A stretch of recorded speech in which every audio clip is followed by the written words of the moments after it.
Alors bonjour tout le monde. C'est un beau cours de philo aujourd'hui. Alors je vous remercie d'être là et je vous souhaite la bienvenue à cette table ronde qui va souligner aujourd'hui la Journée mondiale de la philosophie, UNESCO. Donc je dois vous avouer que normalement la Journée mondiale c'est le 21 novembre. On est le 20, mais il est bien quelque part dans le monde déjà le 21, comme par exemple à Hong Kong en ce moment. Il est 1h15 du matin, le 21. Alors aujourd'hui, on a décidé de souligner cette journée en traitant un thème particulier qui s'appelle l'entraide. Donc l'entraide, voilà la question de la conférence. On peut dire, si l'entraide est véritablement une vertu, alors ce serait une responsabilité qui émane de notre condition humaine. Ça, c'est un syllogisme. Hein? Alors, on va explorer justement les fondements de ce raisonnement en entendant aujourd'hui les membres de la chaire UNESCO qui vont nous parler de l'entraide chez Simone Weil. Simone Weil, elle est une Française qui est née à Paris en 1909 et qui est décédée en 1943, et aussi d'un Russe, Pierre Kropotkin, de 1842 à 1921.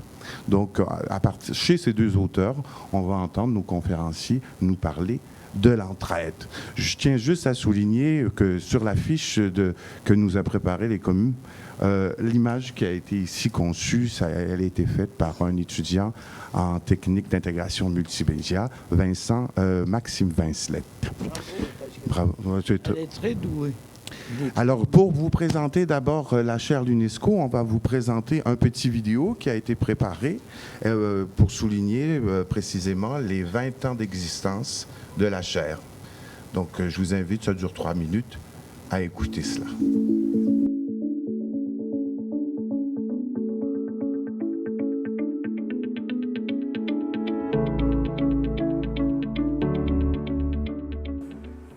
Depuis que j'ai créé cette chaire en 1999, nos travaux se sont axés sur la philosophie politique et la philosophie du droit.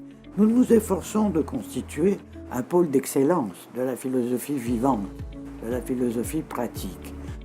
Aussi avons-nous vocation de confronter la rigueur de la réflexion philosophique aux problèmes du monde actuel et surtout de rendre accessible cette démarche au plus grand nombre. Nous voulons un élément essentiel de sensibilisation aux valeurs de la démocratie et à la culture de la paix. Nous avons fait nôtre précisément cette belle injonction de Diderot, faire sauter les barrières que la raison n'aura point posées. C'est dans ce mouvement que j'ai créé 3 séries de publications aux presses de l'Université Laval, Dickey, Verbatim, Mercure du Nord, qui reprennent, qui reflètent les débats, les discussions, les thèmes, les problématiques de nos colloques, de nos séminaires, de nos tables rondes et autres activités. Nous poursuivons actuellement avec notre équipe 3 projets de recherche.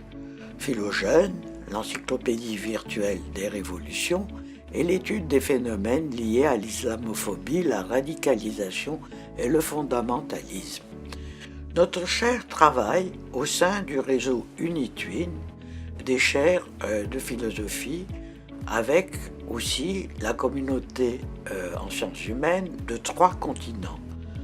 Nous collaborons au Canada avec 2 chaires de recherche du Canada, les cégeps et des centres universitaires internationaux. Nous accueillons à la chaire, outre nos chercheurs seniors, juniors, nos doctorants, des chercheurs postdoctoraux, 3 à 4 par an, qui viennent de tous les horizons. Ce sont là des éléments énergiques, dynamiques, qui sont à la source d'un renouveau continuel.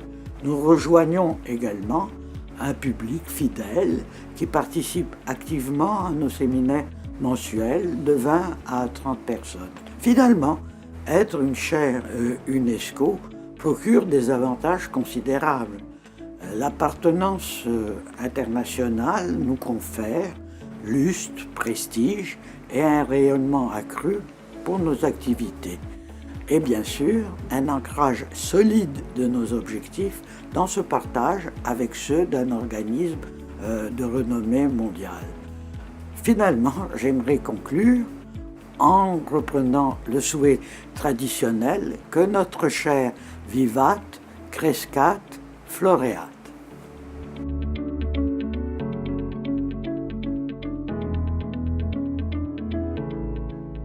Alors, je vous présente la titulaire fondatrice de la chaire UNESCO, Madame Josiane Ayoub, qui va nous parler un peu de son travail. Merci Marc, merci mes amis.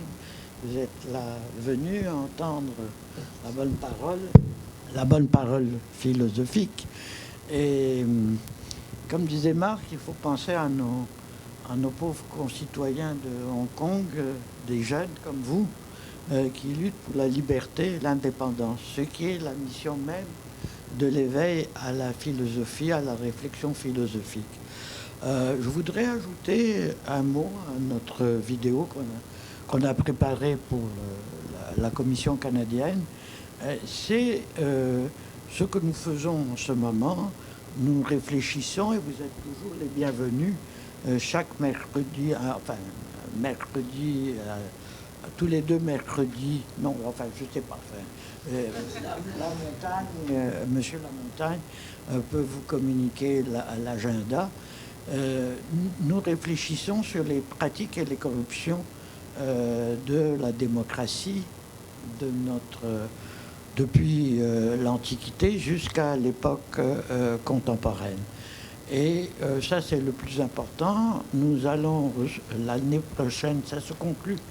Aujourd'hui même, d'ailleurs, il va y avoir un collègue qui va parler de Robespierre et de la cause du peuple. Je serai sa commentatrice. Et je pense que vous ne connaissez pas Robespierre, mais c'est un des plus radicaux penseurs qui faisait sa politique en fonction du bien-être et de la pérennisation de l'autonomie du peuple. Enfin, il s'agissait de savoir aussi, pour ne pas le béatifier tout à fait, de quel peuple il s'agissait. Voilà. Alors, je ne vais pas m'attarder plus longtemps, parce que si je me mets à parler du peuple, on n'en finira pas. Et je cède la parole à mon collègue co-titulaire qui va vous présenter notre postdoc, Ida. Voilà, je te laisse. Merci Josiane. Un mot seulement sur la chaire. Je suis co-titulaire depuis quelques années. C'est à la fois une chaire de philosophie, mais moi, je suis professeur de sciences politiques. Donc, tous ceux qui s'intéressent à la philosophie politique peuvent à la fois se former, notamment en UQAM, où on a une belle équipe quand même, en philo politique, dans les départements de philo et de sciences politiques.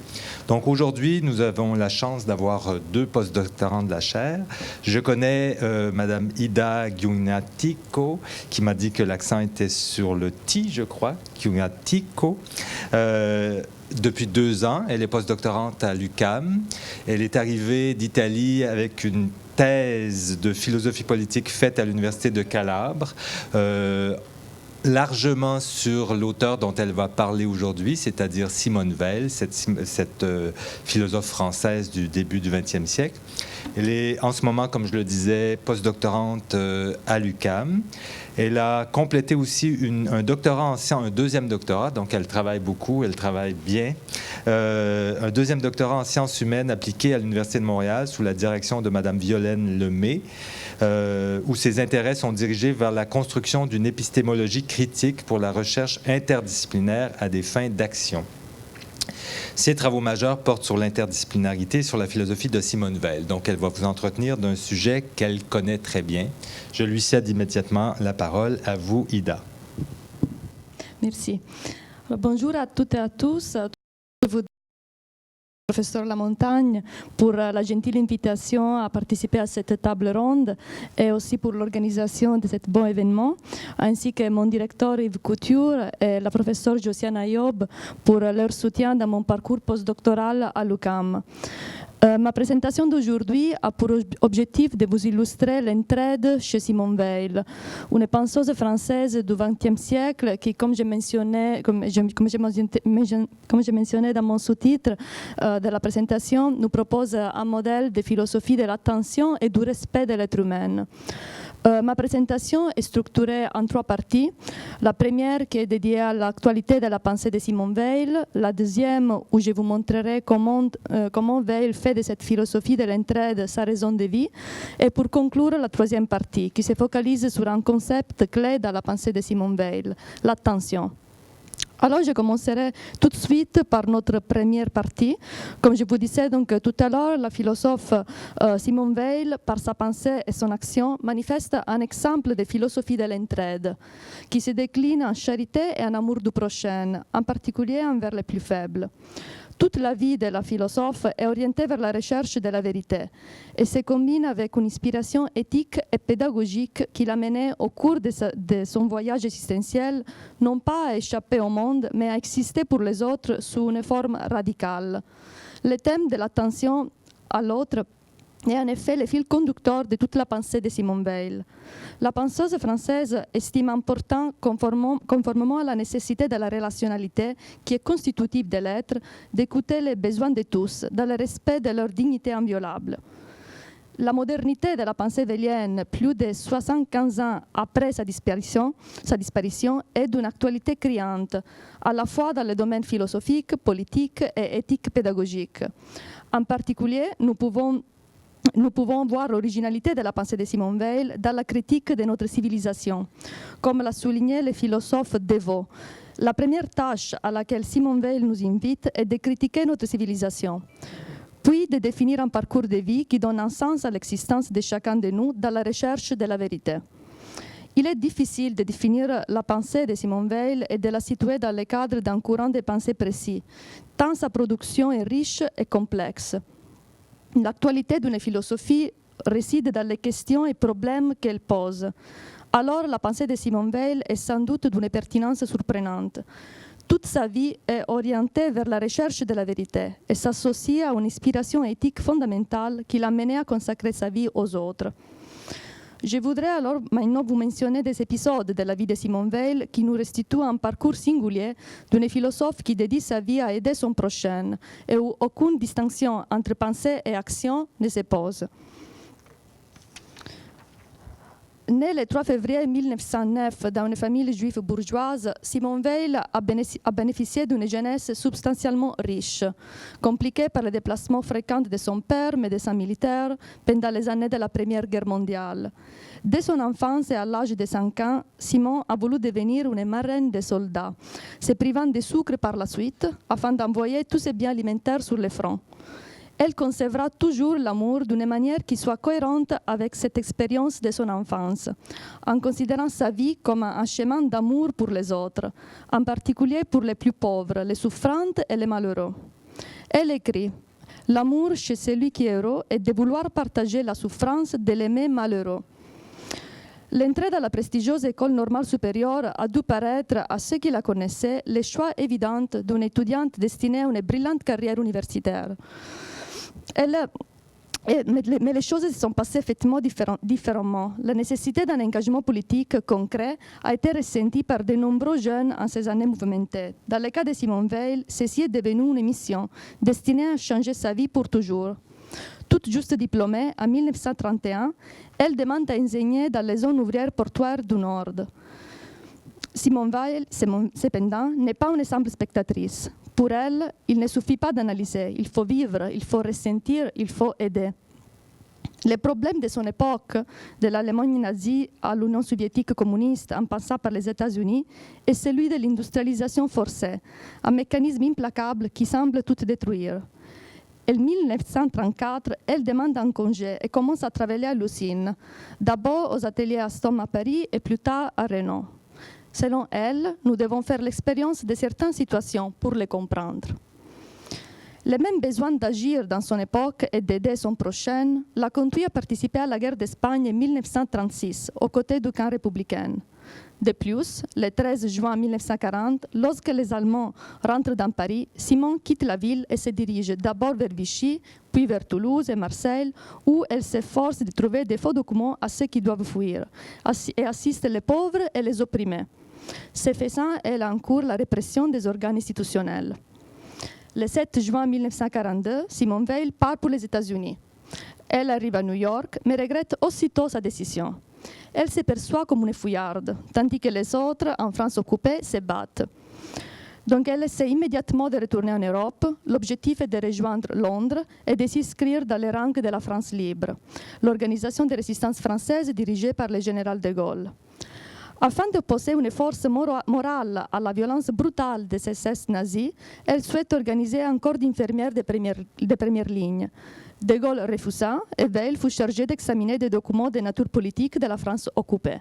Donc les fronts restent loin. Et pourtant, elle s'y sent avec tous ceux qui souffrent. Elle s'impose un régime très strict pour partager la vie de ceux qui subissent les rationnements. Elle cesse de porter des bas car la plupart des gens en étaient privés. Elle dit à la fin de ses jours: « J'ai eu aussi, dès la première enfance, la notion chrétienne de charité du prochain, à laquelle j'ai donné ce nom de justice qu'elle a dans plusieurs endroits de l'Évangile et qui est si beau. La notion de pureté, avec tout ce que ces mots peuvent impliquer pour un chrétien, s'est emparée de moi à 16 ans. Je savais très bien que ma conception de la vie était chrétienne. C'est pourquoi il ne m'est jamais venu à l'esprit que je pourrais entrer dans le christianisme. » Atteinte de tuberculose, elle meurt seule le 24 août 1943 dans un hôpital situé à l'extérieur de Londres. Donc maintenant, vous comprendrez pourquoi la philosophe Simone Veil représente un météore, donc un exemple lumineux d'existence consacré à l'entraide et à la charité envers les prochains, à l'attention de l'autre, en particulier lorsque l'autre est le fragile, l'opprimé, celui qui est frappé par les malheurs.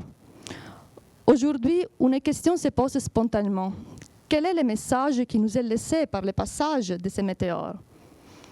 Certes, Simone Veil nous invite à nous interroger, à réfléchir sur la question de l'être humain, sur les valeurs de liberté, de vérité, de solidarité, et redécouvrant la dimension sociale et communautaire de l'être humain, qui doit être construite dans le domaine de la justice et de l'attention portée aux autres.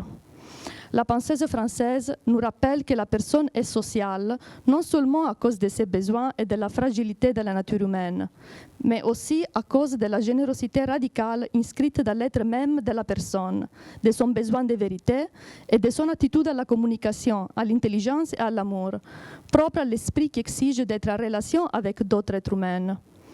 On arrive alors au cœur de cette philosophie de l'entraide veilienne qui est représentée par le concept clé de l'attention.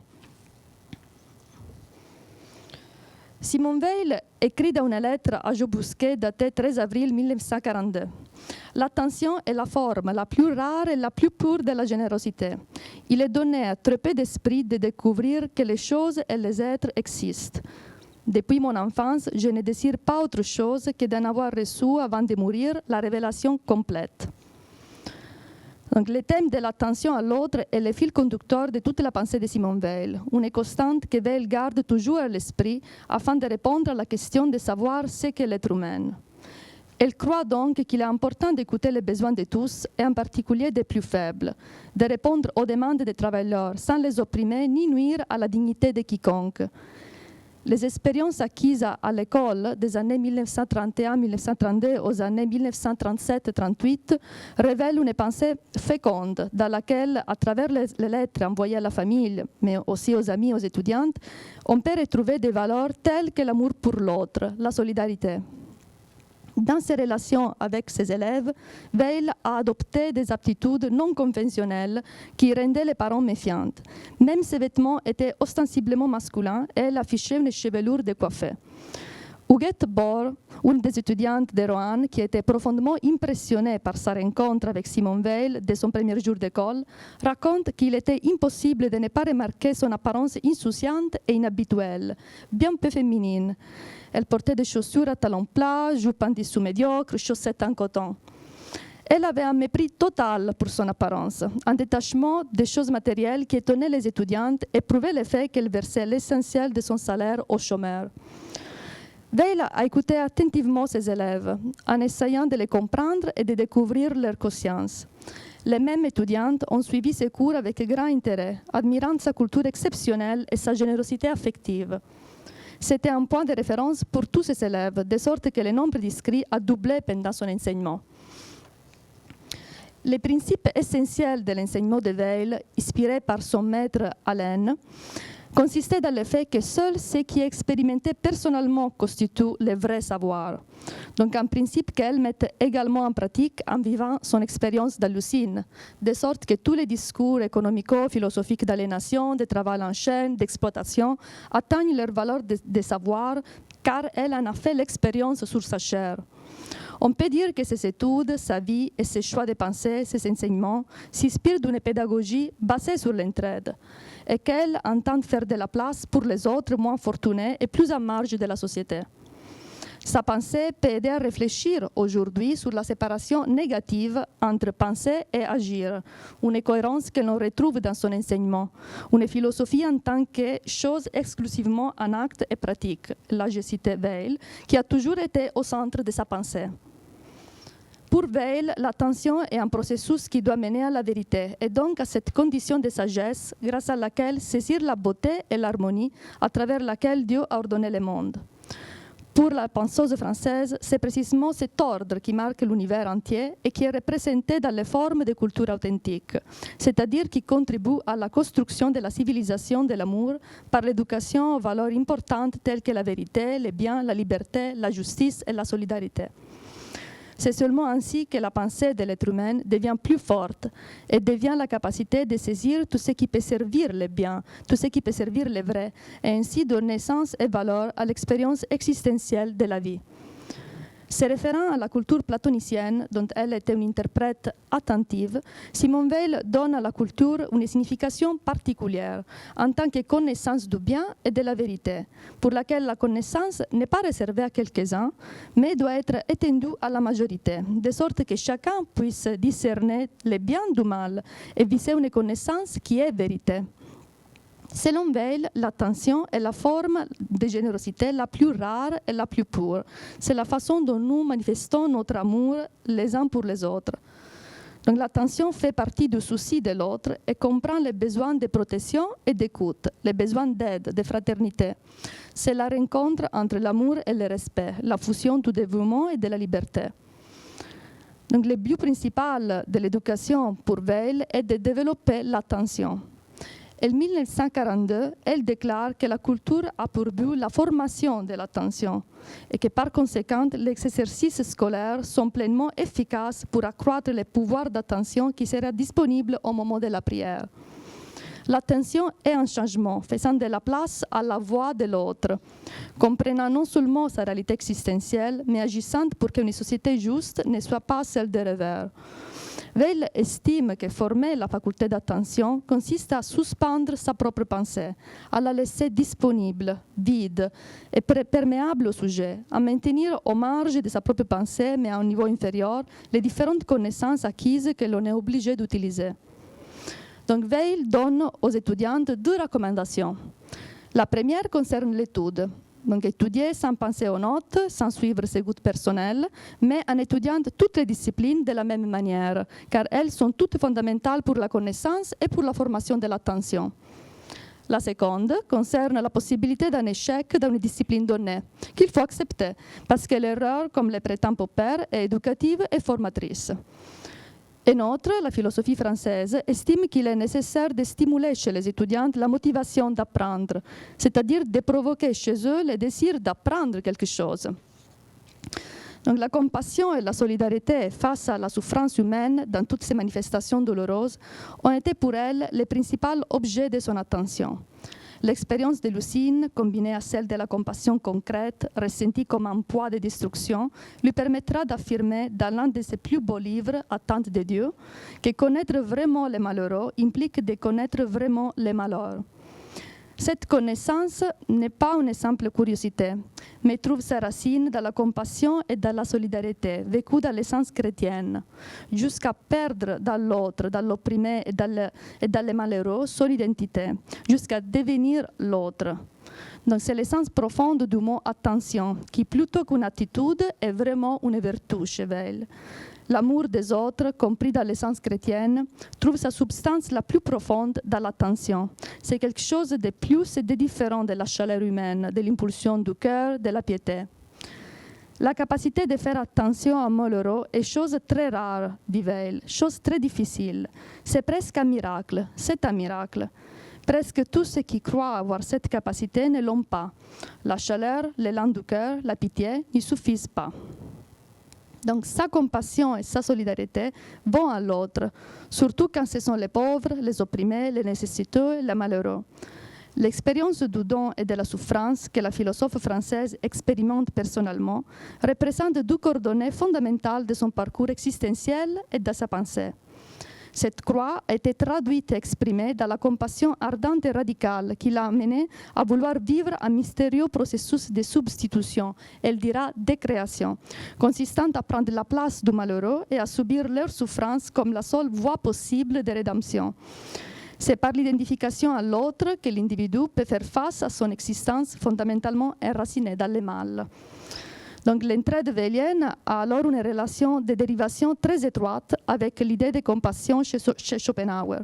Les deux réponses philosophiques, même si elles ont des résultats opposés, l'activisme politique pour Weil et la volonté pour Schopenhauer, passent d'un facteur commun.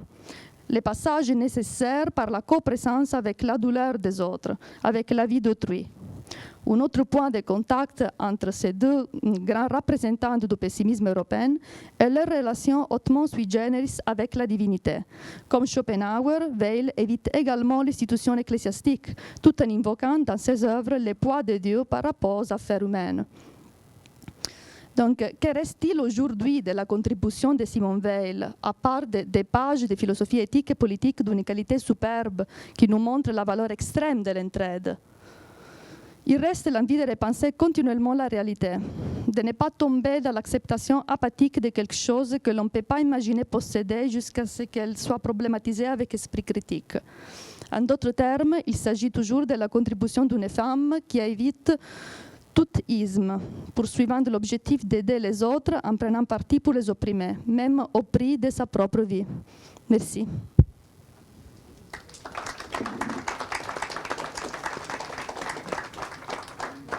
Merci beaucoup, Ida. C'est à votre tour maintenant de nous parler d'amour. Non, de poser des questions peut-être à Ida. Donc, si vous n'avez pas de questions, moi j'en ai une piège là, alors je vous en conseille. Quelqu'un, une question? Alors, Ida, j'ai vraiment une question piège. Oh non, à Xavier. J'aurais deux choses à dire. J'avais plus l'impression que vous lisiez votre feuille dans le sens de manière mécanique, c'est pas pour sonner offusquant. Et la deuxième chose, c'est combien de temps que ça a pris pour faire votre recherche, pour faire tout ce PowerPoint et j'en passe. Donc, le temps pris pour faire ma recherche que j'ai présentée aujourd'hui ou pour faire ma recherche sur Simone Weil? Parce que la recherche sur Simone Weil m'a pris des années. J'ai fait une maîtrise avec un mémoire sur Simone Weil, sur la communauté chez Simone Weil. J'ai fait un doctorat en philo politique sur le réalisme politique de Simone Weil, donc la pensée politique weilienne. Et encore actuellement, je travaille sur Simone Weil et sur l'aliénation expliquée à travers le déracinement chez Simone Weil. Donc ça fait comme presque 8 ans que je travaille sur Simone Weil. Merci, Ida. Moi, j'ai une question pour toi, un peu piège, comme j'ai annoncé. On comprend bien que pour Simone Weil, l'entraide, c'est une exigence qui s'adresse à nous, d'aider les autres. Mais on comprend aussi qu'elle était croyante. Donc, elle croyait en Dieu. Alors, quand on ne croit pas en Dieu, est-ce que ce discours-là est encore... ou est-ce on pourrait plutôt expliquer comme ça que s'il y a des gens qui ne sont pas généreux, est-ce que c'est parce qu'ils ne croient pas en Dieu? Tout d'abord, merci pour la question. Effectivement, Veil, oui, est croyante, mais n'a jamais adhéré vraiment à l'institution de l'Église, a toujours refusé de prendre comme le baptême. Disons que l'entraide pour Veil a une valeur qui tout d'abord est, je dirais, individuelle, c'est-à-dire que cette entraide, cette solidarité pratiquée envers les autres a un effet direct tout d'abord sur la personne, parce qu'elle permet la rédemption individuelle. Donc même une personne qui n'est pas croyante, disons, en pratiquant comme l'entraide, en faisant cet exercice d'attention à l'autre, finalement on aura comme un effet comme bénéfique à niveau social, même sans être nécessairement comme dans l'institution de l'Église, chose que Veil finalement détestait parce qu'elle avait peur du collectif, du gros animal, comme elle définit. Merci beaucoup. Une question encore? Ici peut-être, Marc. Ah, oui. C'est peut-être la suite du piège de Marc. Elle construit ou elle présente l'attention et l'entraide comme des vertus tellement sublimes qu'on peut se demander dans nos vies ordinaires ça et si ça nous concerne. Est-ce que c'est pas pour les saintes qui vont aller jusqu'à mourir pour les pauvres? Est-ce que ça nous concerne, pauvres imparfaits que nous sommes, des vertus aussi sublimes? Oui, merci pour la question. Deuxième question piège. Oui, disons que Simone Veil avait pensé un peu à cet aspect, parce que dans ses écrits, elle fournit toujours des exemples très, très pratiques de la vie quotidienne, à travers lesquels on peut exercer notre faculté de l'attention, comme même en faisant des simples exercices dans les mathématiques, par exemple. S'exercer de faire attention. Et dans cette façon, comme on se reconnecte un peu à Dieu, même comme à travers des choses très simples. Ou encore, un autre exemple est celui des paysans qui travaillent dans les champs. Et selon Veil, simplement comme en cultivant la terre, on peut faire un exercice d'attention qui va nous rejoindre à Dieu. C'est aussi la symbolique de l'homme qui rejoint la nature. Donc, disons qu'elle trouvait qu'il était possible dans le monde terrain et à partir de l'expérience quotidienne, exercer la faculté d'attention. Donc, tout dans la vie de tous les jours, dans notre expérience d'interaction avec les autres, pouvait reconduire à cette faculté d'attention en tant qu'utile pour rejoindre Dieu. Omer Moussali travaille depuis plusieurs années à la chaire. Il est pratiquement mon bras droit. Il s'occupe de les conférences, de faire les affiches, mais surtout il travaille, ses projets de recherche sont, il y a quelques années c'était en philosophie politique. Il a fait un beau livre sur une doctrine pas très connue sur le progressisme, qui est issu du philosophe Condorcet et qui a inspiré aux États-Unis les problèmes les problèmes et les solutions du New Deal. Et puis en ce moment, il travaille à la chaire de recherche du Canada comme postdoc en antiquité et en modernité émergente. Il travaille particulièrement sur un philosophe du XVIIe siècle qui s'appelle Sidney, un peu à l'origine de nos idées et du combat, en tous les cas avec les jurisconsultes, du combat pour installer la démocratie. Alors aujourd'hui, il va nous parler, ce qui est une autre corde à son arc, parce qu'il fréquente les anarchistes et les radicaux, du prince Kropotkin, et néanmoins anarchiste. Oui, donc bonjour à tous et à toutes. J'espère que vous m'entendez. Est-ce que ça va? Ça porte? Oui, en effet, on peut dire que je suis un peu l'expert des penseurs et des penseuses un peu obscurs. Et donc, je vais vous entretenir aujourd'hui sur un penseur qui revient un peu à la mode aujourd'hui. C'est Pierre Kropotkin, penseur anarchiste qui a contribué à mieux faire connaître cette doctrine. En gros, si je peux résumer, la doctrine anarchiste prône la suppression de l'État centralisé, le dogmatisme religieux et la propriété privée sous sa forme, en tout cas, du moins capitaliste. Une des particularités de Kropotkin qui le distingue de beaucoup d'autres anarchistes de son époque, c'est qu'il a reçu une très bonne éducation scientifique. Il a d'ailleurs été un des vulgarisateurs de la doctrine darwinienne de l'évolution des espèces définie, et puis je cite ici un philosophe, comme une façon d'expliquer l'apparente finalité du développement par l'évolution des espèces et la sélection naturelle. On en retient surtout que l'homme descend du singe ou, en d'autres termes, qu'ils sont nos cousins.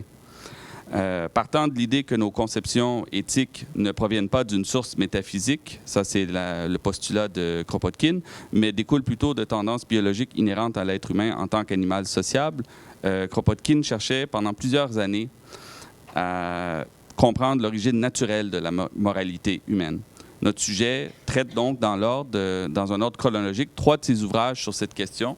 La première s'intitule « La morale anarchiste », ensuite « L'entraide » et sous-titre « Un facteur d'évolution » et le dernier titre « L'éthique », c'est son dernier livre qu'il a écrit de son vivant. Donc, la morale anarchiste est la première tentative de Kropotkin en vue d'expliquer les origines biologiques des conceptions fondamentales éthiques de l'être humain. Dans cet ouvrage, Kropotkin distingue des périodes de sommeil et d'éveil dans les conceptions morales de l'humanité. En gros, on peut dire que les périodes de sommeil se caractérisent par la domination idéologique et religieuse des prêtres, de la loi et des autres autorités en place. Le dogmatisme règne et toute contestation de l'ordre moral dominant est passible d'une sanction assez sévère. La libre pensée est généralement interdite et le comportement moral et éthique des individus est surveillé de très près. Après une période de noirceur qui peut durer, qui varie selon le temps et les époques, une autre figure, Mme Ayoub en parlait aujourd'hui, le peuple s'insurge, se révolte, des nouvelles conceptions morales émergent pour faire face à cette forme de noirceur. On parle parfois de la sortie de la Grande Noirceur au Québec, par exemple, au début du siècle. Kropotkin donne l'exemple de la remise en question de la moralité traditionnelle en Russie au 19e siècle que manifeste une jeunesse nihiliste qui refuse l'ordre social répressif. Cette jeunesse va même plus loin et pose la question « Pourquoi serais-je moral ?» Kropotkin recule encore plus loin dans le passé et renvoie aux philosophes anglais et aux encyclopédistes français qui fournissaient une réponse non théologique, donc non religieuse, à cette même question. Il concluait en général que le motif principal de l'action humaine est la recherche du plaisir ou parfois du bonheur. Mais comme l'explique Kropotkin, ce n'est pas une réponse satisfaisante pour tout le monde.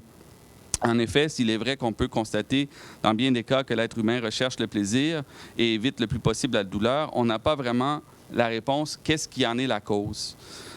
Néanmoins, il affirme que les découvertes des philosophes constituent un progrès en matière de compréhension de la moralité humaine, éliminant ainsi les causes surnaturelles dans l'explication du comportement éthique. Il pousse plus loin la logique philosophique, disons, naturaliste. Il va jusqu'à déclarer que les notions de bien et de mal sont inscrites dans la nature elle-même. La préservation de l'espèce serait une force biologique qui guide les créatures vivantes vers l'optimisation du bonheur et l'élimination de la douleur. Il retiendra cette idée dans ses recherches ultérieures. De plus, il admet que le degré d'intelligence de chaque espèce, selon un schéma évolutionniste, peut produire des conceptions plus élaborées, plus sophistiquées du bien et du mal, comme c'est le cas chez l'être humain. Il ne s'agit donc, selon lui, qu'un degré plus complexe d'un même principe de préservation. Les différentes communautés politiques, telles que le village, la cité, etc., sont donc une sorte d'évolution on pourrait donner la fourmilière ou le barrage des castors. Il va être d'ailleurs beaucoup critiqué sur cette idée.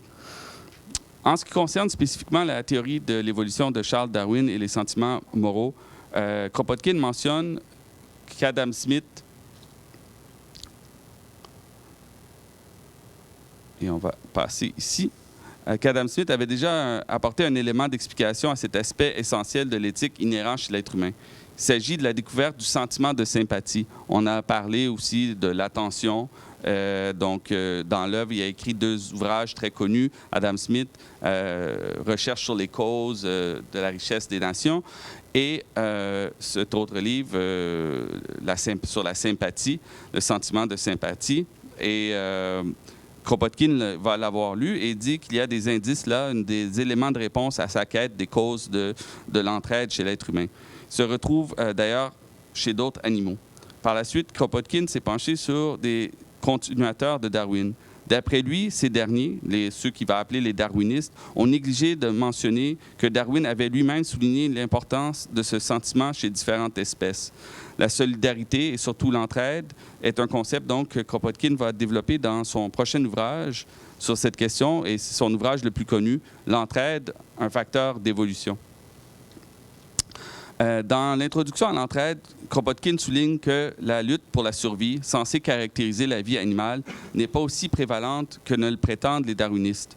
Au contraire de la compétition omniprésente entre les animaux d'une même espèce, Kropotkin a noté l'observation suivante, que l'entraide et l'appui mutuel sont dominants dans la nature. Donc, on a toujours l'image du darwinisme qui est comme une compétition sauvage, et c'est rentré dans la culture populaire, on peut dire, en quelque sorte.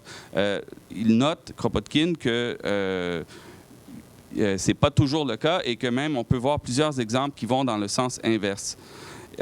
Il a d'ailleurs noté que Darwin a nuancé ses propos concernant la lutte pour l'existence. La plupart de ses successeurs ont négligé les explications nuancées de Darwin lui-même à ce sujet.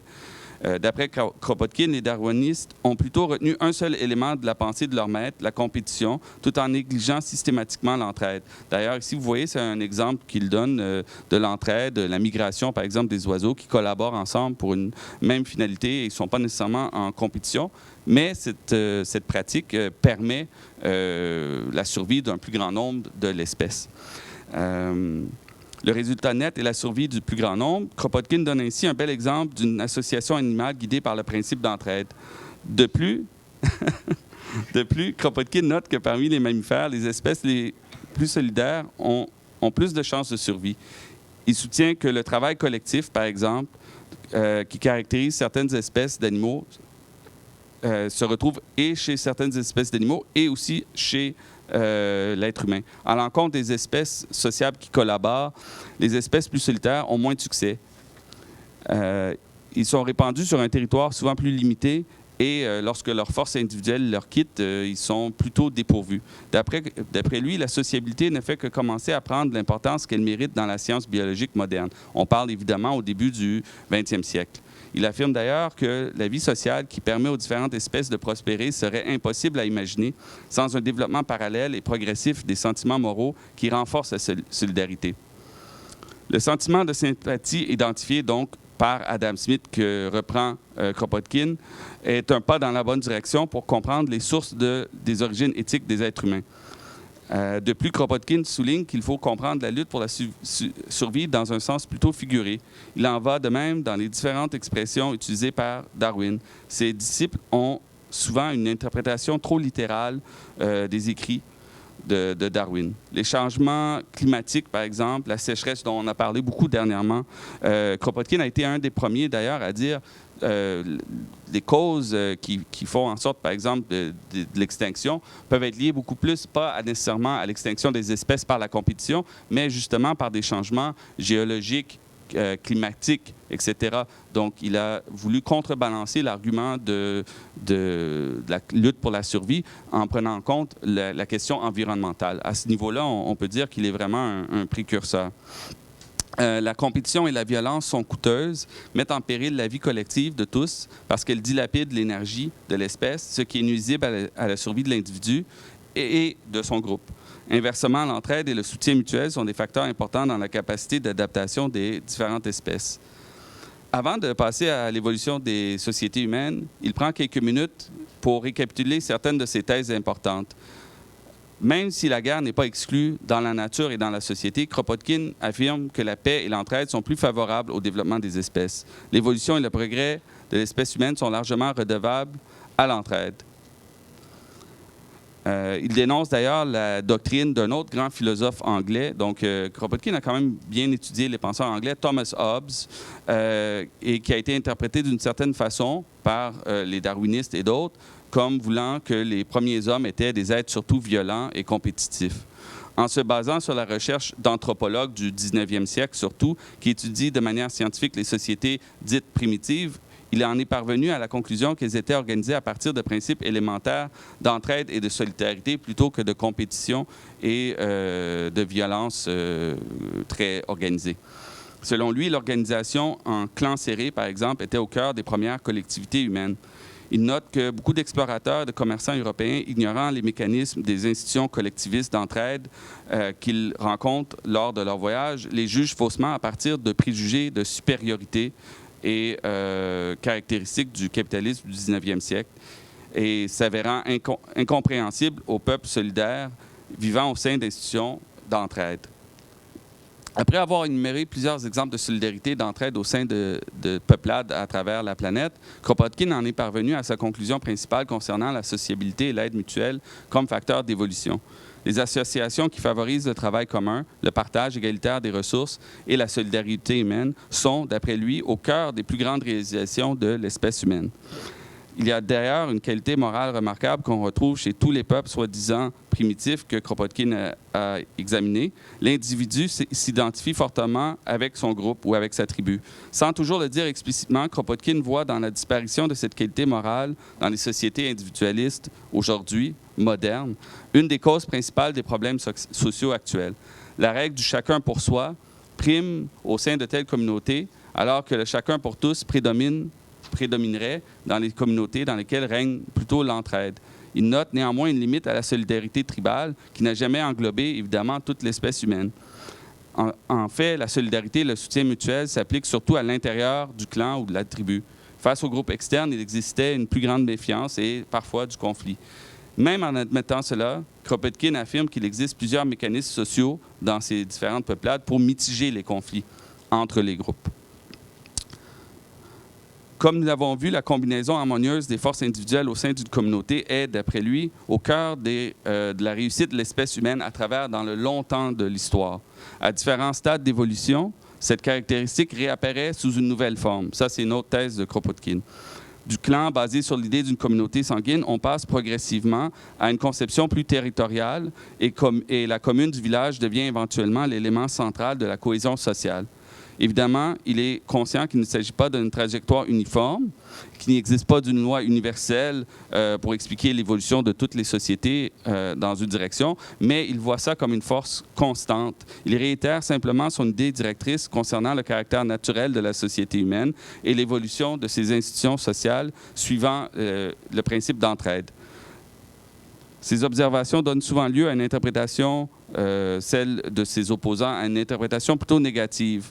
C'est-à-dire que Kropotkin s'oppose aux historiens et aux philosophes comme Hobbes et d'autres qui voient dans l'histoire humaine plutôt le côté tragique, le côté négatif, le côté conflictuel. Il croit que cette conclusion est biaisée et partielle. C'est surtout une construction idéologique d'historiens et de philosophes pessimistes qui s'intéressent aux grands hommes, aux guerres, plutôt qu'à la vie quotidienne des peuples à travers l'histoire. Aujourd'hui, dans les sciences humaines, il y a toute une théorie qui veut étudier, un auteur que j'ai travaillé, Antonio Gramsci, les classes subalternes, la société par en bas, plutôt que de l'étudier par en haut. On doit quand même quelque chose à ce niveau-là à Pierre Kropotkin, qui a été un des premiers à valoriser cette contre-histoire. Donc, l'exemple qu'il va donner, c'est l'exemple des villages en Europe après la défaite de l'Empire romain d'Occident. Le village communauté interterritoriale deviendra le nouveau centre d'institutions d'entraide. Il affirme que l'organisation villageoise est un développement naturel et spontané de la restructuration des sociétés tribales. Il réitère que le village est antérieur au servage, c'est-à-dire où il y avait des serfs sur les terres et un noble qui exploitait leur travail.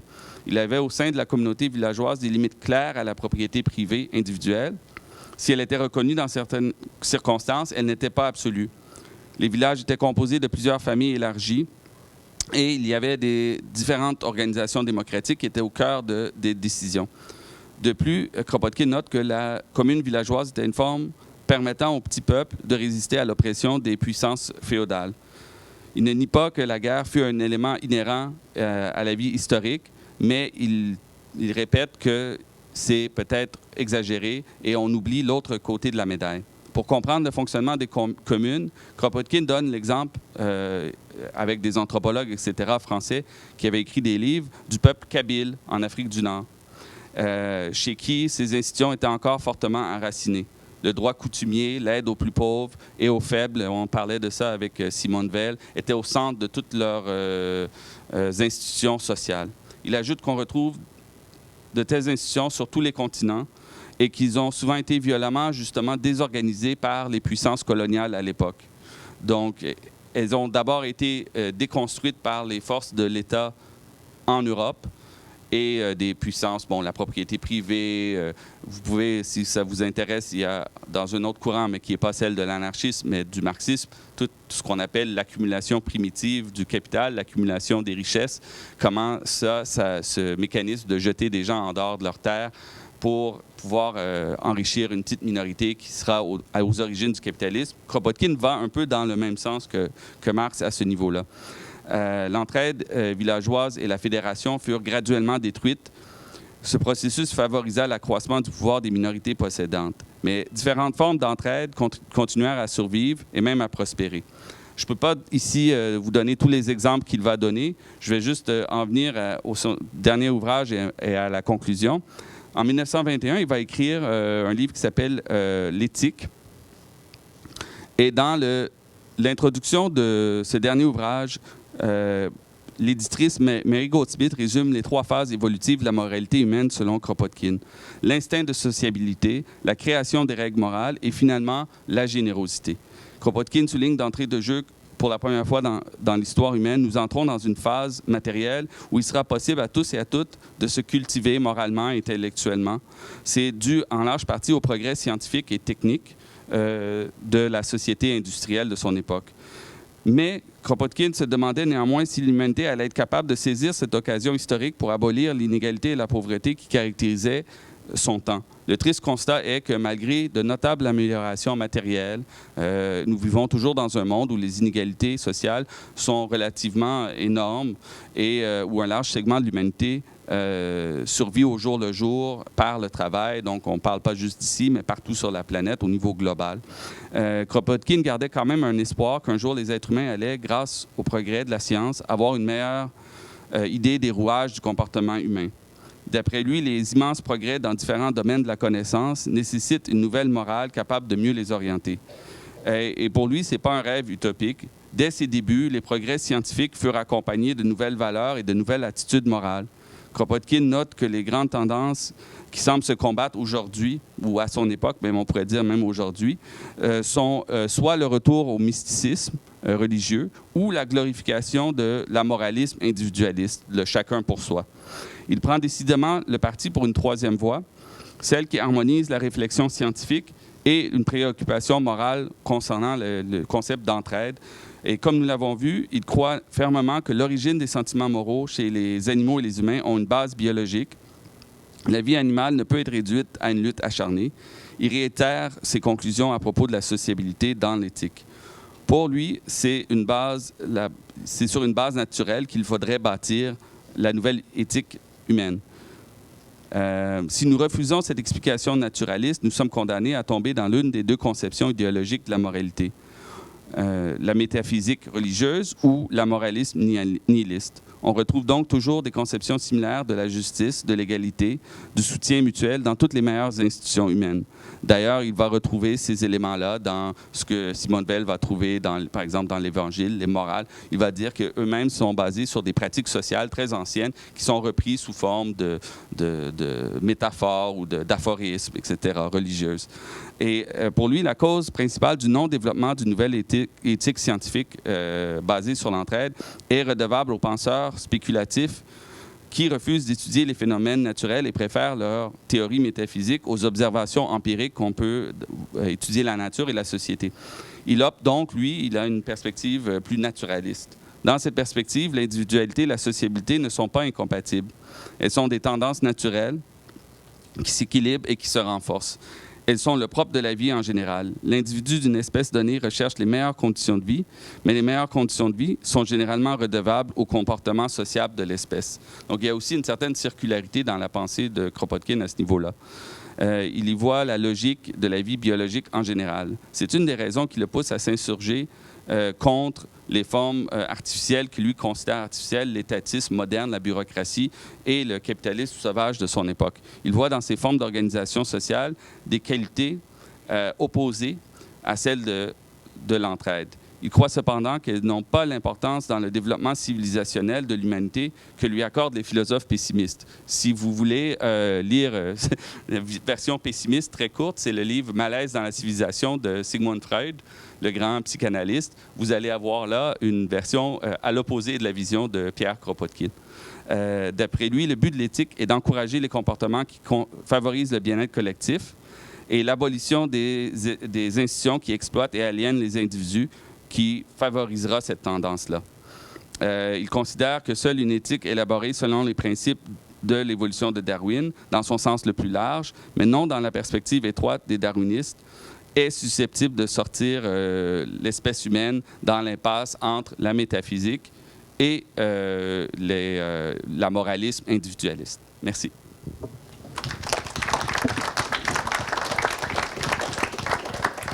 Merci, Omer. Alors, question pour Omer? Commentaire? Allez. Ah. On pourrait pas dire que plus la population d'une espèce augmente, plus la compétition pourrait aussi augmenter, mais de manière qui est proportionnelle justement à la population. Parce que si on regarde dans le temps, dans le passé, on peut remarquer que justement, il y a quand même une très minime population qui fait partie de la royauté, mais il y a quand même un grand nombre qui est vraiment caractérisé par la présence de personnes comme des paysans. Mais si on mettait tout le monde égal, c'est pas nécessairement la meilleure chose pour une espèce, parce que c'est comme donner autant de pouvoir à une personne qui n'est pas compétente dans un domaine qu'une personne qui aura plus d'intérêt naturel à être compétente dans un domaine. Fait que peut-être que la compétition, c'est en effet un élément de la survie qui est important à considérer, parce que s'il y a un manque de compétition, ça fait en sorte qu'il n'y a pas vraiment de variété. Tout reste le même. C'est comme tout le temps créer la même musique, c'est comme tout le temps avoir les mêmes artistes qui ressortent, parce que les personnes vont rechercher les mêmes choses s'ils sont tous égaux. Si on regarde les reptiles, il y a très peu d'évolution. Leur comportement, tu regardes un reptile à l'autre, puis il y a très peu de variété, mais ça fait en sorte que la révolution est beaucoup plus lente. C'est pas problématique, ça peut les faire survivre, mais en même temps, tu regardes la race humaine, puis il y a plein de facteurs qui font en sorte que tu retrouves toutes sortes de personnalités. Puis c'est triste, mais c'est pas tout le monde qui peut marcher dans un système comme ça. Il va avoir des pertes, mais en même temps, ça a un côté positif, où que justement les personnes qui ont les éléments que les personnes recherchent et qui ont besoin pour survivre, fait en sorte que tu peux avoir une catastrophe, puis ton espèce va pas être pris dans un état noir, ou que juste le fait qu'il y a un séisme cataclysmique, puis tu te ramasses avec une espèce qui dépend justement de son environnement, bien, cette espèce-là va pas pouvoir survivre. Mais tu regardes l'espèce humaine, puis oui, il y aura beaucoup de personnes qui vont mourir, mais il y aura une minime partie de la population qui va survivre, parce qu'il y a plein de gènes qui font ça que, justement, on permet de justement survivre à tous ces éléments-là. Fait que de dire qu'on devrait comme favoriser tout le monde sans nécessairement trouver le juste milieu, je pense pas que c'est la meilleure idée, justement, à partager comme idée. Ben, c'est ça. Est-ce que ça, je voulais pas te couper ou t'interrompre, ouais. Mais si ça va. Donc, mais est-ce qu'il y avait c'est un commentaire plutôt qu'une question, ben, en effet. Je me demandais en même temps, est-ce que, de ton opinion, c'est mieux justement si on est tous égaux, ou si c'est mieux s'il y a un certain niveau de compétition? Ben, bon. Mon opinion, comme on dit, hein, on en a tous, c'est comme des souliers ou des pieds, là. Ouais. Je pense qu'au-delà de l'opinion, je crois que ce que Kropotkin a fait, c'est de part et d'autre, dans la philosophie, puis on a des experts ici dans tous ces domaines-là, il y a des conceptions sur ce qu'on appelle la nature humaine. Qu'est-ce que la nature humaine? Vous le voyez sûrement dans vos cours en philo. Et puis, je crois, on peut, pour être généreux, parce que je ne dis pas que j'adopte, j'essaie de présenter les thèses de Kropotkin. Je suis, disons, sympathique à plusieurs égards à sa pensée. Je dirais, comme on dit, il tordait le bâton dans l'autre sens. Parce que au moment où il vivait en Russie, en Europe, bon, il y avait des famines. Ida en parlait au 20e siècle. Il y avait des famines de travailleurs, des paysans. Il n'y avait pas de droit social, il n'y avait pas de filet social. L'idée de la compétition était élevée au sommet de l'idéologie des classes dominantes. Et beaucoup de gens en souffraient. Tout ce que Kropotkin a noté, c'est que pendant de longues périodes, des civilisations humaines ont prospéré de différentes façons, ont connu des périodes de prospérité immenses, sans nécessairement pousser à l'extrême la compétitivité et la compétition entre les individus. Donc, c'est comme un antidote face à un autre extrême. Et je crois que dans le contexte actuel, des fois, c'est bien de voir, de s'exposer, si on veut, à cet antidote, sans nécessairement adopter les prises de position de Kropotkin, mais c'est simplement de comprendre. D'ailleurs, bon, on pourra en parler autour d'un café ou quelque chose, mais on parlait ce matin de l'idée, ce que vous en pensez, d'adapter les cégeps aux besoins du marché, selon la compétitivité. Oh, j'entends des soupirs. Mais bref, c'est ce genre de débat-là. Donc, lire Kropotkin, ça peut nous permettre au moins de réfléchir à toutes ces questions-là, sans nécessairement dire je ne m'attends pas que ma présentation, les gens vont devenir des révolutionnaires anarchistes égalitaires, par exemple. Alors, Omer, j'irai dans le même sens que Zachary pour une question. Tu vois, Kropotkin nous dit qu'en fait, naturellement, on est solidaires les uns les autres. Ce serait peut-être une marque ou quelque chose qui fait que notre espèce arrive à survivre. Mais il parle déjà, tu as dit qu'il annonce, il parle déjà des changements climatiques. Mais la question que je posais, c'est la suivante. À ce moment, toi, jusqu'ici, la population mondiale d'humains augmente considérablement et est en hausse sans cesse, et ce qui semble provoquer des problèmes sur nos conditions naturelles. Et justement, si les changements climatiques, nous en sommes les responsables, comment répondrait Kropotkin à ce problème? C'est comme si notre solidarité humaine nous amène à notre perte. C'est sûr qu'à son époque, il ne faisait pas face trop, évidemment, on commençait à peine à constater les dégâts humains et les effets, mais ils étaient conscients quand même un peu le smog est apparu à ce moment-là à Londres pour la première fois. Les gens oublient ce genre de détails-là historiques, mais ça fait longtemps que le smog est avec nous. Quelque chose qui s'apparentait au smog, c'était du charbon. Bon. Donc, il y avait un minimum de conscience. Évidemment, Kropotkin voyait ça, ceux qui étaient à l'avant-garde de cette pollution, de cette destruction de la nature, c'était pas les anarchistes dans leur commune qui s'entraidaient ou les hippies dans les années 60, plus tard. C'était plutôt les industriels très compétitifs qui poussaient par des contraintes économiques les travailleurs à produire plus et à créer une société de consommation dans laquelle nous vivons aujourd'hui. Ou quand on va dans un grand magasin, je nommerai pas de nom, on peut avoir tout, c'est ça, on a notre argent, on est des consommateurs individualistes, etc. Donc, il verrait dans tous ces phénomènes-là une destruction, un effritement, justement, de cette solidarité humaine en faveur de l'exacerbation de l'individualisme, de la compétition. Donc, lui, il dirait le remède passerait peut-être par... C'est pas la cause de ces problèmes-là, c'est peut-être pas la solidarité humaine en tant que telle, c'est plutôt les qualités inverses qu'on a trop poussées dans une autre direction, de compétitivité, de guerre, de lutte chacun pour soi, etc., qu'il faudrait peut-être enlever le pied sur la pédale un peu là-dessus et mettre l'accent sur les autres formes d'échange humain et de partage, par exemple, et d'attention. Et peut-être comme ça, on pourrait tendre vers moins de dégâts environnementaux. Mais ça, je dis ça en gros, ne sachant pas évidemment ce que Kropotkin dirait en 2021, ou 20 ou 21, lorsque son dernier livre date de 1921. Merci. Oui, Madame Ayoub, je vous en prie. C'est juste pour lier un peu les deux conférences. Le vieux Kant nous a parlé déjà de l'insociable sociabilité qui est à la base de la formation de nos sociétés, de ce besoin de l'homme pour vivre heureux, de s'assembler en société. Mais il y a une chose que, ou bien Kropotkin,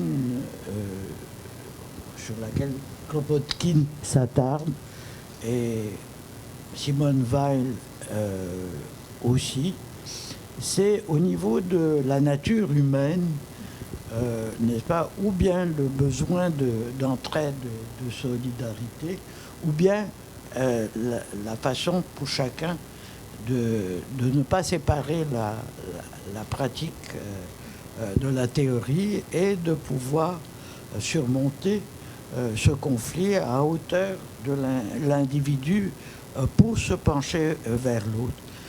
Mais il y a une réponse que la société a donnée, c'est l'état de droit. Pour qu'une société d'individus naturellement enclins à la rivalité, enclins à la compétition, on ne peut pas compter sur la bonne volonté, si vous voulez, de l'individu ou sur les progrès de la science. Il faut qu'il y ait des lois coercitives pour pouvoir réguler la société, que les gens vivent plus ou moins ensemble. Je veux dire, c'est important, la naissance de l'état de droit à son moment où on a préféré la loi faite en principe par tous à la volonté arbitraire d'un maître, d'un tyran. Ça, c'est le progrès de notre époque, la création de l'état de droit, et aussi c'est l'honneur des philosophes tels que Simone Weil ou même Kropotkin d'en appeler au besoin d'idéal, au besoin de nous, de chacun de nous, de se surpasser. On ne peut pas vivre comme des pourceaux à simplement satisfaire nos besoins immédiats ou bien taper sur l'autre pour qu'il nous donne sa part. Hein? Il faut, à un moment donné, c'est ça ce que la réflexion philosophique essaye d'éveiller en nous, essaye d'éveiller cette petite lumière qui pourrait nous faire rejoindre, je veux dire, nous faire quitter notre condition animale et nous élever à une condition plus spirituelle, plus désirable. Je ne sais pas, je préfère être attentif aux autres ou m'efforcer d'être attentif aux autres plutôt que de prôner l'émulation et la rivalité. Ce que ça donne si on favorise les inégalités sous prétexte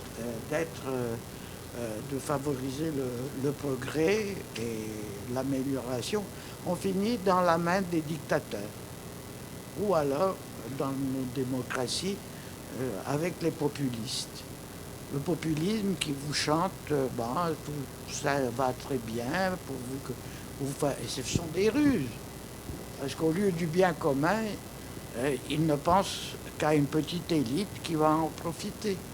Alors, révoltez-vous, c'est le secret, faites attention aux besoins des autres. Oui, ici j'ai une autre question. Comment? Ma question, c'est par rapport à l'éthique. Comment on pourrait envisager l'éthique dans un monde où la morale est relative? C'est-à-dire l'essence du bien et mal n'est pas les mêmes pour tous. Puis vous parlez de chacun pour soi, la morale individualiste. Donc, comment je pourrais envisager l'éthique dans un monde où la morale est relative? C'est la tâche de l'éducation. C'est la tâche de l'éducation. Oui, c'est une très bonne question. Je ne sais pas si Ida aussi veut y répondre ou Yves Couture. J'aimerais d'ailleurs profiter de l'occasion pour remercier tout le monde ici, Yves Couture, Mme Ayoub, Ida là, pour l'invitation et Marc, évidemment. Marc aussi pour l'invitation. Pour la question, c'est comme on dit en québécois, c'est la question à 1000 $. Comment cette relativité morale-là, est-ce qu'on peut... prendre le pari qu'il y aurait un universel, quelque chose d'universel. Chez Kropotkin, évidemment, sa réponse remonte à la biologie. Donc, il y a comme un fondement, on pourrait dire un fondement épistémologique. Il dit naturaliste, mais et biologique. En fait, bon, on peut faire les distinctions qu'on voudra. Mais, et donc, il voit dans toutes les moralités à travers l'histoire, plutôt que de les voir comme des théories abstraites, comme il retrouve dans toutes les moralités, peu importe la relativité. D'ailleurs, il y avait un très bon petit vidéo là-dessus sur le relativisme moral. Je vous encourage à l'écouter, de Noam Chomsky sur ça, sur les postmodernes et la relativité morale. Et ça vaut vraiment la peine de l'écouter. C'est 15 minutes où les Français l'attaquent sur cette question. C'est très comique. Et il dit, c'est quand même un spectre limité. Le nombre de moralités humaines à laquelle l'espèce a connu, du moins ceux que nous connaissons historiquement. On ne peut pas aller à des périodes préhistoriques si on n'a pas de preuves écrites de qu'est-ce qu'ils pensaient, etc. C'est selon un spectre assez limité et les éléments positifs que décèle Kropotkin, celles qu'il considère universelles, sont évidemment celles qu'il associe à l'idée d'entraide. Et c'est pour ça qu'elles sont tellement répandues partout sur la planète, selon lui. Mais la question se pose toujours. Il n'y a pas, en tout cas, il n'y a pas un philosophe, à ma connaissance, qui a répondu à la satisfaction de tous les philosophes. Comment avoir ou prétendre à une conception universelle de moralité tout en acceptant l'idée que dans le temps et de l'espace, c'est un champ qui mérite encore aujourd'hui d'être exploré. Peut-être qu'un jour, on aura la réponse. Moi, je ne l'ai pas. Pascal, là. Oui, je peux ajouter quelque chose par rapport à cette question. Oui, par exemple, n'existe pas en réalité une éthique dans le monde terrain. C'est-à-dire que ceci, je l'ai développé dans ma thèse de doctorat. Quand on parle de réalisme politique de Simone Weil, on fait référence au fait qu'elle soutient que ce monde ici n'est pas le monde du bien. Le monde du bien peut être seulement comme on ne va plus être ici, donc quand on va rejoindre Dieu. Mais ce monde ici est le monde donc, dominé par la force, dominé par l'oppression. Mais même si on n'a pas une éthique dans cette vie ici, à travers l'éducation, et je reprends les mots de la professeure Josiane Ayoub, à travers l'éducation et à travers la philosophie qui va éveiller notre esprit critique, on peut être capable de discerner le mal du bien. Donc c'est vraiment la clé dans le monde actuel, dans notre vie, c'est l'esprit critique. Et cet exercice d'attention qui va nous amener un jour à accueillir la grâce. Juste aller dans la même ligne, parce qu'on disait tout à l'heure justement que plus on développe notre attention, plus on est poussé à aider les autres, et que même cette activité d'aider les autres nous rend meilleurs.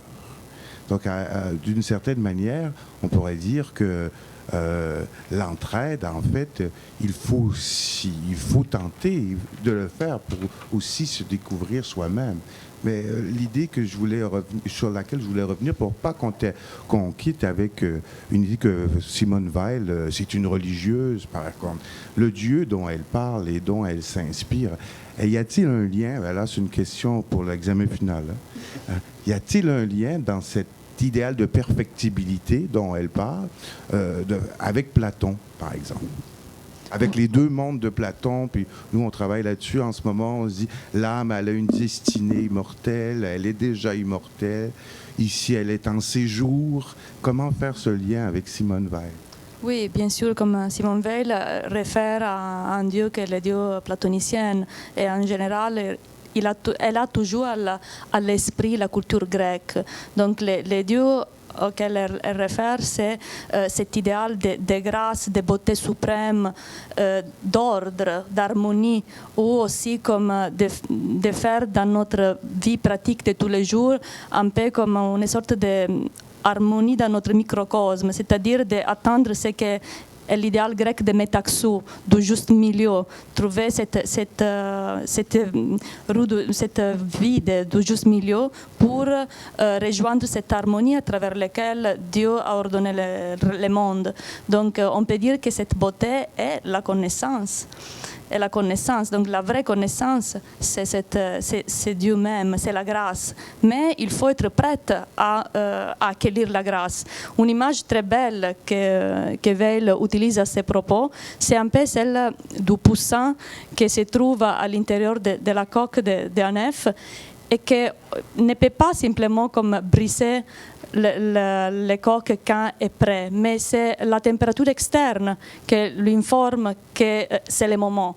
Et pour atteindre cette perception d'aller à comprendre que c'est le moment, il faut être réceptive, il faut être à l'écoute.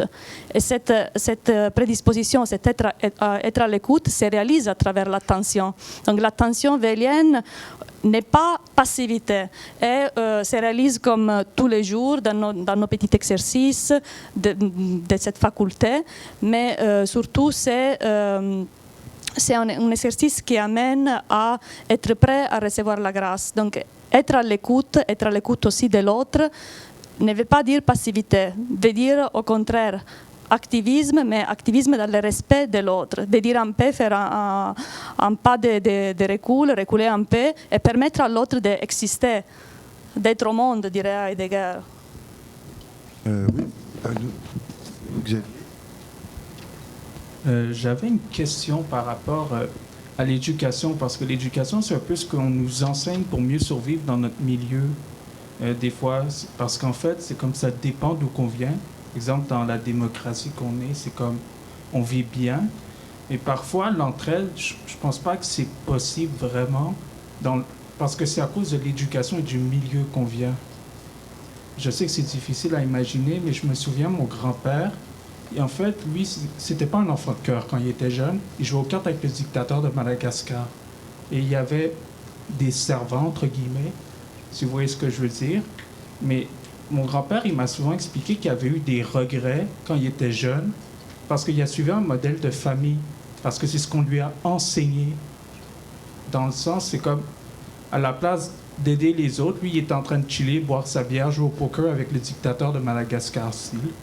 Et en fait, il m'a expliqué qu'il a regardé des gens dans des mauvaises conditions, mais c'est à cause de l'éducation qu'on lui a donnée.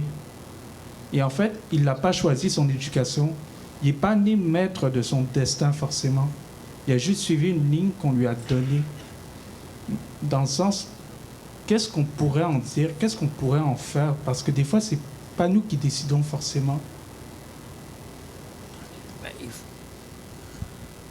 Je crois qu'il faut s'efforcer de ne pas être fataliste.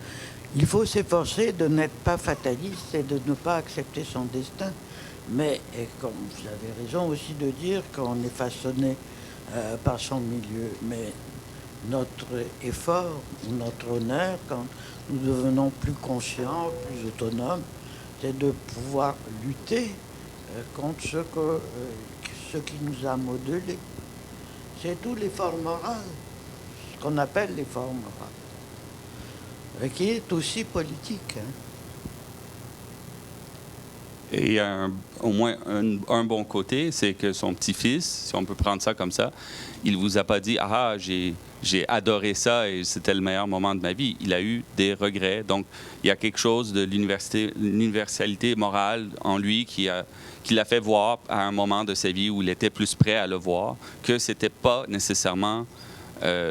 Kropotkin verrait ça, c'est de l'instinct d'entraide qui s'est éveillé en lui plus tard, mais qui était sommeillant sous tout le poids de la tradition et de l'éducation qu'il a reçue et de la position dans laquelle il a été jeté dans le monde, en quelque sorte. Mais la preuve est un peu dans la conclusion, c'est qu'on peut toujours, à tout moment, que ce soit par l'éducation ou par l'expérience de la vie, être capable de porter un regard critique sur notre propre passé. C'est l'espoir, en tous les cas. J'ai une question. Par exemple, vous-même, vous ne jouez pas aux cartes avec le dictateur. Alors, non.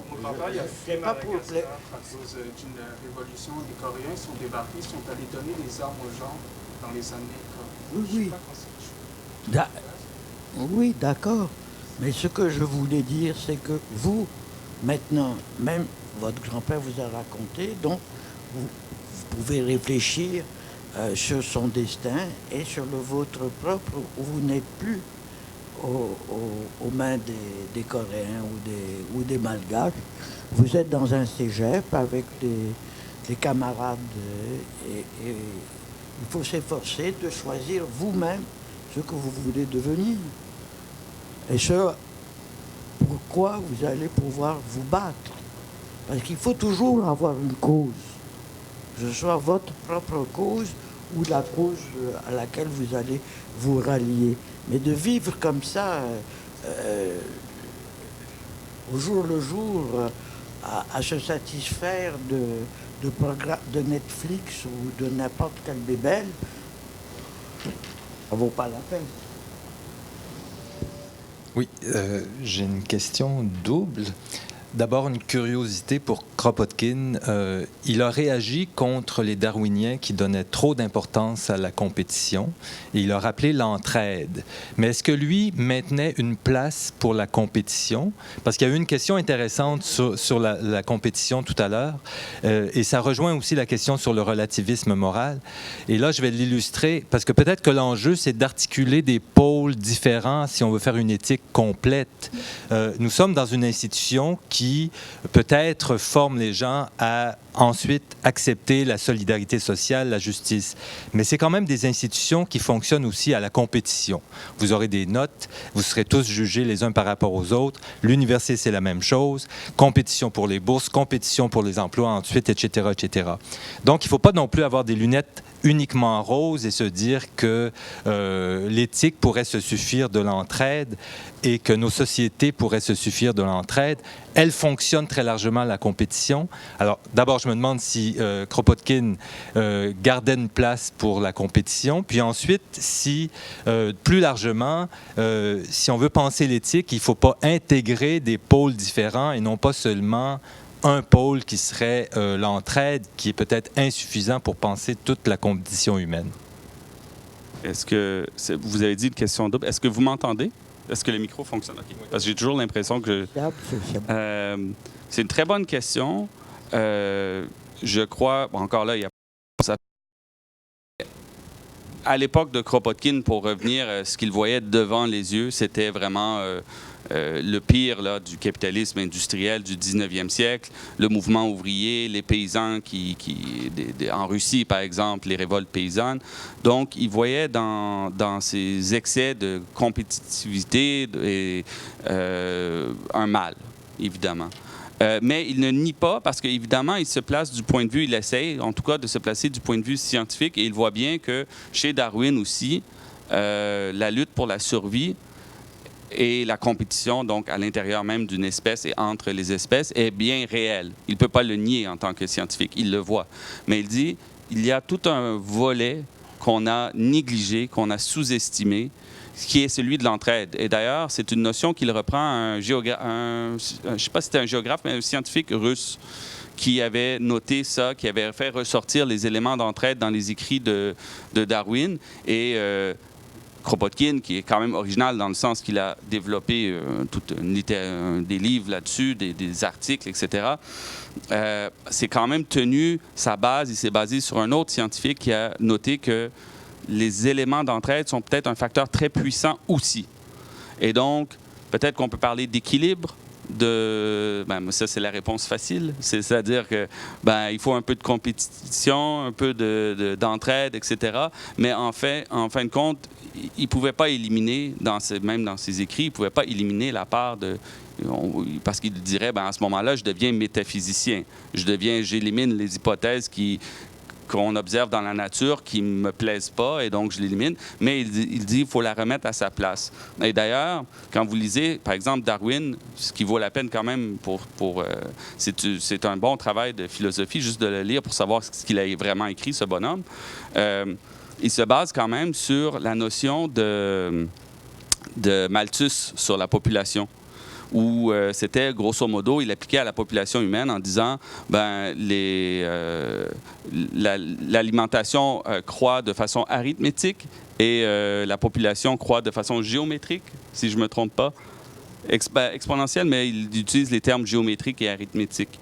Et donc, lui, il parlait, c'était un peu... vous avez vu le film Avenger avec Thanos? Thanos, c'est un Malthusien. Il claque des doigts, il fait éliminer la moitié de la population et il espère comme ça faire survivre, il sauve les planètes en éliminant la moitié des populations. Donc, c'est une très belle éthique qu'on nous apprend dans les films de Disney. Mais bon, Thanos, c'est quand même le méchant. Au moins ça. Mais tout ça remonte à une idée de Thomas Malthus, qui était et c'est contre toute cette idéologie-là que Kropotkin a voulu tendre le bâton dans l'autre sens. Est-ce qu'il a exagéré dans l'autre sens? C'est possible.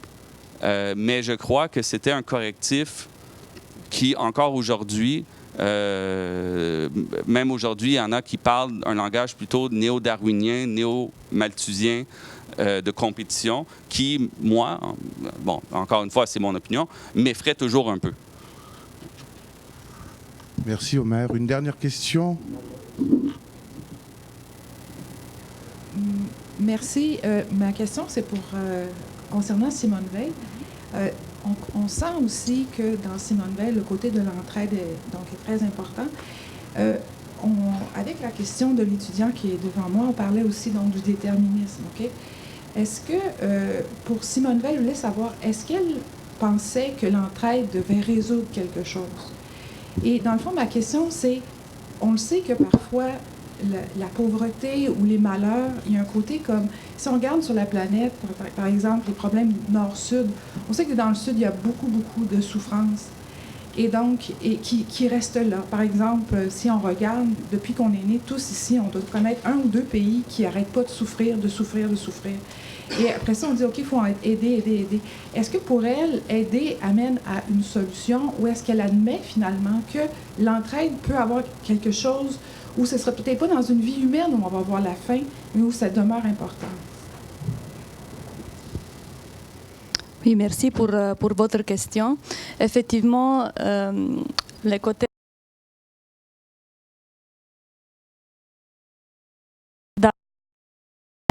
malheureusement, l'entraide sert très utile et la clé pour une grâce qui est atteinte à premier niveau individuellement, mais ça reste toujours la division entre ceux qui sont opprimés et les oppresseurs.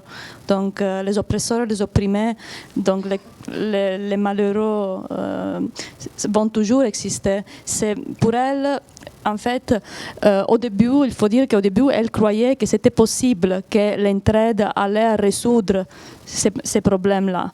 Mais après, elle arrive comme à la conscience de dire que ce n'est pas possible, que la révolution, par exemple, n'arrive pas à renverser ces rapports. Donc, elle-même est passée, je dirais, à travers un parcours de critiques intérieures, à travers lesquelles elle a réalisé que l'entraide, à premier moment, pensée comme clé pour résoudre un problème social, à la fin, c'est une clé pour pour arriver à la grâce individuellement. Donc, je dirais qu'il y a deux phases. Une première veille qui est la veille bolchevique, la veille qui croit dans la révolution, qui croit que comme on peut renverser les rapports de force, on peut comme créer une société comme égalitaire, solidaire. Et une deuxième veille donc la veille réaliste, qui se rend compte que ceci n'est pas possible. Donc l'entraide reste présente, la clé de son parcours, mais est vécue dans la deuxième phase comme une clé pour arriver à la grâce de façon individuelle. Donc on aide l'autre, mais je dirais comme le bénéfice est premièrement individuel. Et puis l'effet est social. Mais ça reste que la société va toujours être divisée entre oppresseurs et entre opprimés. Ce sont des rapports constitutifs de la société. Et Weil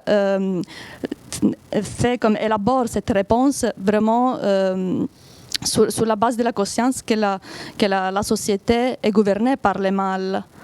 Donc c'est vraiment comme un peu l'opposé de ce qu'on a vu avec la perspective de Kropotkin, présentée par Homer, où comme, je dirais comme il y a un optimisme de fond. Chez Weil, non, chez Weil, c'est vraiment comme la société est gouvernée par le mal, par le poids de la nécessité, par le poids du malheur.